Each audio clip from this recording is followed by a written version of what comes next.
Bouh! Aujourd'hui je te retrouve pour un tag que j'ai trouvé extrêmement intéressant, donc c'est un tag que j'ai vu sur le site de Pocket Jeunesse. Et donc le principe est de te faire un bilan de ces 6 premiers mois de l'année qui sont passés. Du coup j'ai trouvé ça plutôt pas mal pour revenir un peu sur tout ce qui est mes lectures de ces 6 derniers mois, sachant qu'il y a peut-être des livres dont je ne t'ai peut-être pas parlé sur la chaîne, enfin bref, on va voir ça tout de suite. Donc première question, avez-vous eu un coup de cœur?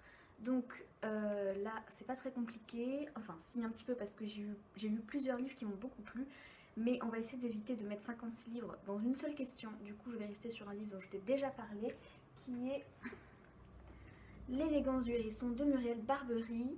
Je t'ai déjà fait une vidéo dessus, du coup je vais pas vraiment t'en reparler, je te mettrai le lien quelque part.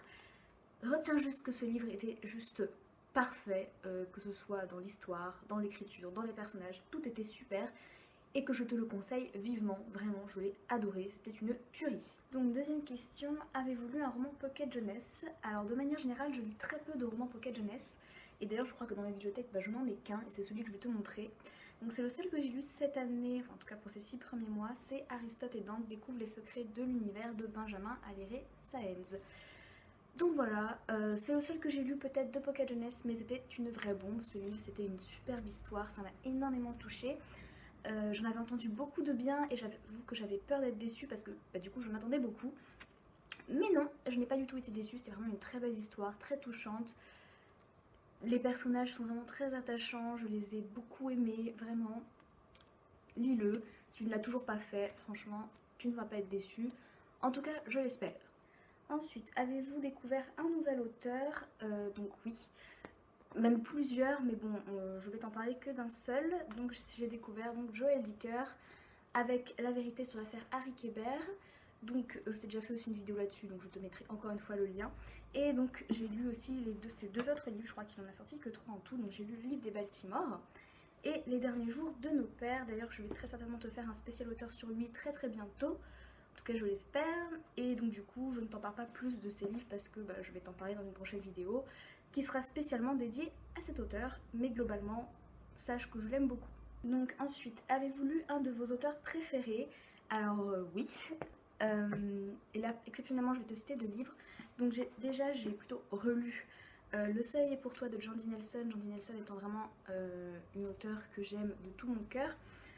Pourquoi relu? Tout simplement parce qu'en fait, à la base, c'est le premier livre que j'avais acheté sur ma liseuse, pensant qu'il allait pas me plaire plus que ça, et en fait il m'a énormément plu. Du coup sur ma liseuse j'ai arrêté de le lire, donc je ne l'avais pas fini, et je me suis dit tu le termineras seulement quand tu l'auras acheté en version papier, et c'est ce que j'ai fait, et donc du coup je l'ai racheté cette année, et du coup je l'ai lu. Et donc voilà, Janty Nelson, si tu n'as encore rien lu d'elle, vas-y parce que ce livre c'est une merveille. Et ensuite j'ai lu Maintenant qu'il fait tout ennui sur toi de Mathias Malzieu. Mathias Malzieu est un auteur que j'apprécie aussi beaucoup, parce que ces histoires sont toujours pleines de magie, un peu de fantastique, mais pas trop. C'est vraiment une petite touche et en même temps c'est très très poétique. Il y a un côté enfantin, mais ça fait pas gnangnan, ça fait juste magnifique. J'adore son écriture, elle m'emporte, c'est sublime. Vraiment, si tu n'as toujours rien lu de Mathias Malzieu, il faut absolument que tu en lises un de ses livres. Et Maintenant qu'il fait tout ennui sur toi était une pure merveille, je l'ai beaucoup aimé. Contrairement à Journal d'un vampire en pyjama que j'avais bien aimé, mais sans plus, celui-là était juste sublime et j'ai vraiment retrouvé la patte de Mathias Malzieu dans ce livre. Avez-vous terminé une série? Donc si tu ne le sais toujours pas, moi j'ai un léger souci avec tout ce qui est série. En fait, je n'aime pas ça. En fait, je préfère largement lire un livre et c'est tout. Je n'aime pas quand il y a plusieurs tomes. Après, ça me fatigue et en général, je m'arrête au maximum au 3e tome, si ce n'est pas avant. Hein, parce que moi, au bout de 2 tomes, déjà, ça commence à me saouler. Mais je me rends compte que c'est une grosse erreur de faire ça parfois. Du coup, ne vous inquiétez pas, je vais essayer de remédier à ça et je prévois de m'acheter plusieurs séries, en tout cas les tomes 1. Et peut-être que je vais me réconcilier un peu avec tout ça. Mais donc du coup, non, je n'ai terminé aucune série. Avez-vous lu un livre sorti cette année? Oui, j'ai lu Ma meilleure amie s'est fait embrigader de Dounia Bouzard. Je t'avais déjà fait une vidéo mes lectures dessus. Du coup, je te mettrai le lien si tu as envie d'en savoir un peu plus. C'est juste que c'était un livre qui m'avait beaucoup intéressée. Et bon, avec une écriture un peu enfantine, un peu simpliste, mais comme je l'avais dit dans ma vidéo dessus, je considère que c'est normal puisque je pense que c'était pour que ce livre puisse être accessible au plus de personnes possible, donc aux très jeunes comme aux très grands, donc voilà. Avez-vous rencontré un auteur? Non, et je n'ai jamais rencontré d'auteur de toute ma vie. Voilà, je sais, c'est un peu triste. En vrai, c'est très la tristesse, mais bon, c'est pas grave, hein. Un jour, attendez-vous avec grande impatience un livre qui sortira pendant la seconde moitié de 2016. Alors, pas à ma connaissance, ou en tout cas, je ne m'en souviens pas. Par contre, il y a un livre qui est déjà sorti il n'y a pas très longtemps, je pense il y a moins d'un mois, et que j'ai très envie de lire, c'est Luna Viva, le tournoi des voyantes, de je ne sais plus qui, mais je crois que c'est aux éditions Sarbacane. Et voilà, c'est un livre que j'ai extrêmement envie de lire. Voilà, je veux l'acheter, je veux trop le lire. Voilà, c'est... Dès que je l'aurai, je pense que je vais exploser de joie.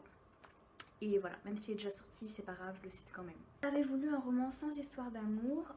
Alors oui, j'ai lu L'odeur de l'Inde de Pier Paolo Pasolini aux éditions Folio. Donc pareil, j'avais acheté ce livre, je t'avais déjà parlé quand j'étais dans mes délires de l'Inde et que je voulais absolument lire des trucs sur l'Inde pour en apprendre un peu plus. Donc j'avais acheté celui-là, j'avais bien aimé, parce que c'est un petit moment que je l'ai lu, mais oui, donc j'avais bien aimé. C'était plutôt un récit d'un voyage en Inde plutôt que vraiment une histoire avec des rebondissements, tout ça. Mais voilà, ça m'avait quand même plu vu que ça se passait en Inde et que à ce moment-là, je voulais juste apprendre des choses sur l'Inde. Et donc voilà. Et puis c'était une lecture, bon, dans mes souvenirs c'était une lecture très agréable, ça se lit vite, c'est pas très gros. Donc voilà. Avez-vous lu un roman d'un auteur français? Alors oui, j'ai lu dernièrement, ce mois-ci même, Attentat de Amélie Nothomb, donc que j'avais acheté sur le conseil d'une amie, et que bon, c'était pas mal, l'histoire était un peu bizarre, enfin, surtout la fin qui est très surprenante, je m'y attendais absolument pas, et c'était trop chelou quoi. Mais bon, on a l'habitude, hein, c'est Amélie Nothomb, et puis j'avoue que j'aime beaucoup la couverture, je sais pas, je la trouve très belle, et peut-être que je t'en reparlerai de manière plus approfondie dans un spécial auteur sur elle, parce que pareil, j'ai lu plusieurs livres de cet auteur, et que voilà, elle mériterait son spécial auteur. Donc un jour, je ne sais pas quand, sûrement pas tout de suite, mais un jour. Avez-vous lu un roman adapté au cinéma ou en série téléfilm? Alors oui, j'en ai lu 3 même. Donc le premier c'est... Attends. C'est Chocolat de Johann Harris. Si tu as vu ma vidéo dessus, tu sais très bien que j'étais clairement tombée amoureuse de ce livre. Si tu n'as pas vu ma vidéo dessus, je te mettrai le lien encore. Et je pense t'en parler très bientôt dans un du livre au film aussi parce que voilà, j'ai quand même quelques petites choses à dire par rapport au livre, par rapport au film, bref. Ensuite, j'ai lu Misery de Stephen King, donc je te ferai aussi du livre au film vu que j'ai vu le film aussi. Donc voilà. Et enfin, j'ai vu, et ça tu le sais déjà, donc j'ai lu Shining de Stephen King. Je t'ai déjà fait une vidéo du livre au film avec ce livre et ce film. Donc je te mettrai aussi le lien et voilà. Avez-vous lu un livre qui vous a fait pleurer? Alors oui, j'ai lu Cette fille c'était mon frère de Julie Anne Peters aux éditions Milan, qui est le seul livre je crois de ces 6 derniers mois qui m'a fait pleurer.